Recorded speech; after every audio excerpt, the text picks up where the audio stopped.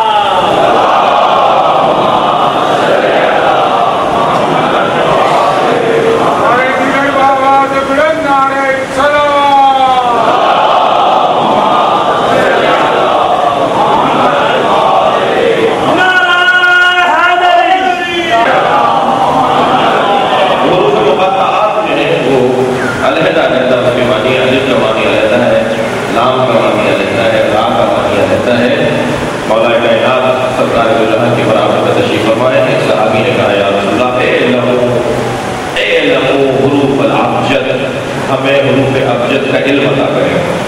یہ الف لام را الف با با تا، اس کے معنی کیا ہے، یہ الگ الگ ہیں۔ تو مولا کائنات کی طرف سرکار نے اشارہ فرمایا، مولا نبی نے اشارہ فرمایا اور فرمایا کہ علی تم انہیں بتاؤ کہ حروف مقطعات یعنی حروف ابجد کا علم کیا ہے۔ تو آپ نے خطاب فرمایا اور اس سلسلہ حضرت کا بیان جاری رہا کہ آپ صرف لفظ الف کے اوپر، حرف الف کے اوپر بہت دیر ٹھہرے رہے اور الف کے آپ نے بہت سے معنی بیان کروائے۔ مجھے جو سب یاد ہے کہ ہم نورمان میں کوئی 10 معنی مولا علی نے بیان فرمائے کہ الف کے یہ معنی ہے، یہ معنی ہے، یہ معنی ہے۔ ہم ایک دفعہ سرکار کے جہاں کی عظمت پر، سیرت اور نبی کی فضائل کے اوپر بات کرتے ہوئے مقالہ لکھنا مطلوب تھا، تو لفظ محمد جو ہے نا، میم ہا میم دال، یہ اگر ہم اس کو علیحدہ معنی کریں کہ میم کے کیا معنی ہے، ہا کے کیا معنی ہے، پھر ڈبل میم ہو جائے، ایک نام میں 2 میم آ جائے تو اس کی طاقت کتنی بڑھ جائے گی۔ ایک میم کی یہ طاقت ہے اور وہی میم اگر تکرار ہو جائے کسی نام کے اندر تو اس کی طاقت اور کیا ہو جائے گی، اور دال کے کیا مطلب ہے، تب سمجھ میں آئے گا کہ محمد کا کیا مطلب ہے۔